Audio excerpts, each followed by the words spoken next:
નમસ્કાર મિત્રો, જય હિન્દ, જય ભારત, જય શ્રી કૃષ્ણ. સ્વાગત છે તમારું આપણી યુટ્યુબ ચેનલ મિસ્ટર વિજય ઇન્ફોઇન એજ્યુકેશનમાં. તો મિત્રો, આજે આપણે વાત કરવાના છે કે પેન્શનરો માટે મહત્ત્વનો નિર્ણય. પેન્શન ટેબલમાં 1 જુલાઈ 2026થી અનોખી પહેલ.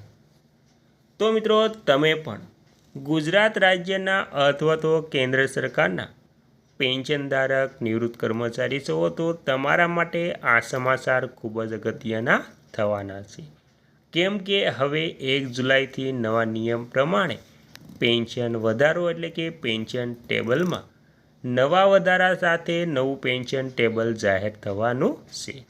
તો હવે નવા નિયમ પ્રમાણે પેન્શન ટેબલમાં કેટલો વધારો થશે તેની સંપૂર્ણ વાત આજે આપણે કરવાની છે. તો તમે પણ ગુજરાત રાજ્યના નિવૃત્ત કર્મચારી છો તો તમારા માટે આ સમાચાર ખૂબ જ અગત્યના થવાના છે.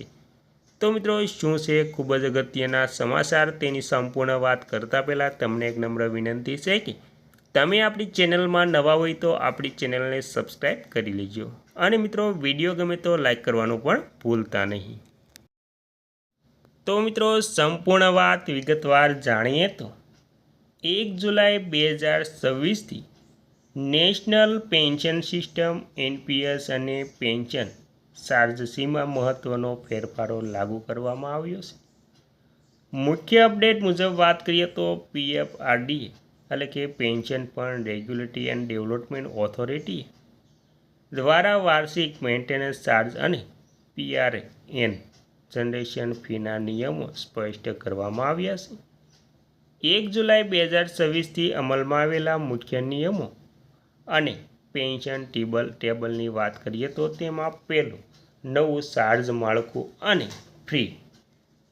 તો PRAN permanent retirement account number opening charge માત્ર પ્રથમ વખત ખાતું ખોલતી વખતે જ લાગશે, જે ટાયર 1 અને ટાયર 2 બંને અલગ અલગ અકાઉન્ટ તરીકે ગણવામાં આવશે અને તે જ મુજબ વાર્ષિક મેન્ટેનન્સ ચાર્જ લાગુ થશે. બીજું, એનપીએસ ઉપાડના સુધારેલા નિયમો.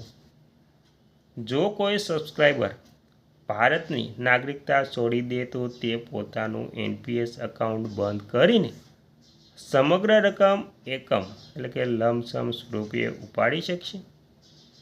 જો કોઈ સબસ્ક્રાઈબર ગુમ થઈ જાય તો તેમના નોમિની માટે રાહત પેકેજ ₹20% સુધીની રકમ ઉપાડવાની મંજૂરી આપવામાં આવી છે. ત્રીજું છે નિવૃત્તિ સમયે પેન્શન ટેબલ અને વિકલ્પો. નિવૃત્તિ બાદ પેન્શન કોર્સના જે 60% સુધીની રકમ ટેક્સ ફ્રી ઉપાડી શકશે. વધારાના ફ્લેક્સિબલ ઉપાડ અને વાર્ષિક ખરીદીના નવા નિયમો પર ઉપલબ્ધ છે, જે નિવૃત્તિ પછી આવક સુનિશ્ચિત કરે છે. અને સત્તાવાર વિગતો અને મદદ. પેન્શન સંબંધિત સત્તાવાર ગાઈડલાઇન્સ અને સંપૂર્ણ પેન્શન નિયમો ચકાસવા માટે એનપીએસ ટ્રસ્ટ ગાઈડલાઇનની મુલાકાત લો. જો તમે ઈચ્છો છો કે તમે કેન્દ્ર સરકારના કર્મચારી અને રાજ્ય સરકારના બંનેના કર્મચારીઓ વિશે સંપૂર્ણ માહિતી મેળવવા માંગો છો તો તે આપણા આવતા વિડીયોમાં તેની સંપૂર્ણ વાત કરવાની.